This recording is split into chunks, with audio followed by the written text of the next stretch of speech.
I welcome the gracious speech. My comments will be on global Britain, specifically on Indo-Pacific tilt. My own background is I've lived and worked in India, Pakistan and Sri Lanka, and I know the rest of ASEAN quite well. I specifically will be addressing Sri Lanka and declare an interest as joint chair of the All-Party Group.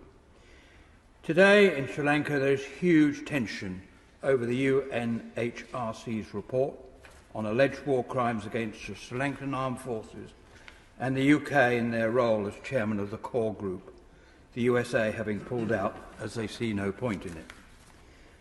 This war of 2009 was not some minor insurrection, so judgment must be made on the basis of war. It was the law of armed conflict known as the international humanitarian law. War between a democratically elected government and probably the world's most evil terrorists. Killed two presidents, ministers, civilians in their thousands, and the most moderate Tamil leaders. War partially conducted from London, in Camden, at the Tamil Tiger International HQ, led by Anton Balasingham, UK citizen. Millions raised illegally, here on the ground, in this country. His wife Adele, fighting in Sri Lanka, closely involved with recruiting over 5,000 child soldiers, as stated by UNICEF. This is a war crime by any yardstick. Charges by UN start with the Darasman report. 3 human rights lawyers never visited Sri Lanka. Worse still, they claim around at least 40,000 civilians killed. But all the sources of evidence are to be hidden for 20 years. Is this robust evidence? Why the secrecy?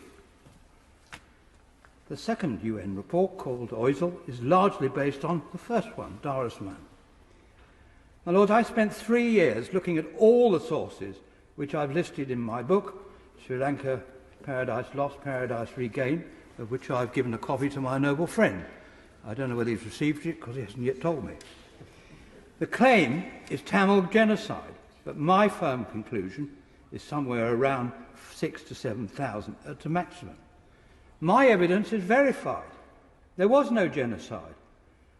My evidence comes from people like the US Ambassador Blake, the UN in-country team, the census done after the war by the Tamils, the University Teachers for Human Rights, and many, many others, all of whom confirm 6,000 to 7,000. Plus our own UK's expert military attaché in the field, but just recently Her Majesty's Government now state in a letter sent to me from the MOD on the 25th of March and another letter from the FCO, quote, dispatches written by Lieutenant Colonel Gash reported on isolated information from a number of different sources without offering any independent verification of this information. As such, they cannot be considered an evidence-based assessment. Well, one wonders why on heaven the dispatches that I've got, the 48 pages of what has been produced, are so heavily redacted if they're so useless. That redaction should be removed forthwith in my judgment. And it's wonderful. Not only is our military attaché cast aside, and my evidence seems to be cast aside, then go on, I say to my noble friend, read the Paranagama Commission report, where some of the UK's finest human rights lawyers were the advisers, namely Sir Desmond de Silva, Sir Geoffrey Nice, and others. Their eminent view, printed on Darasman, was that it was of no value to a court seeking to establish the truth, because the reports are based on anonymous sources. And there are others on top of this. There's the US military attaché.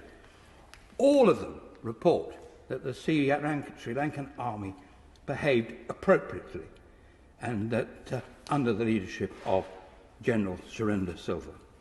Oisel's view on the camp of 200,000 was it was a quasi-concentration camp. How so, when the Red Cross were there from day one? And additionally, the Tamil MPs who visited it said a huge thank you to the Sri Lankan government for the way the Tamils were looked after. So I turn briefly to the way forward. Truth and reconciliation are a huge challenge, but the Archbishop of Canterbury in 2019 visited and said Sri Lanka was making real progress. Our colleague Bangla Strood says from the Legatum Institute, Sri Lanka of the last decade has done extremely well. I urge my Minister to work with Sri Lanka on implementing the recommendations of the Lesson Learned and Reconciliation Commission and the Panorama report to establish a Truth and Reconciliation Committee. If the UK chooses to dictate, then be clear. There is a clear risk to our Indo-Pacific strategy on Sri Lanka, and they will be forced back to rely on China, thereby threatening the sea lanes and the dissident trammels setting up an independent state. Is this really a way to say thank you to a country whose people helped us in 2 world wars and whose government accepted and helped our government over the Falkland vote in the United Nations?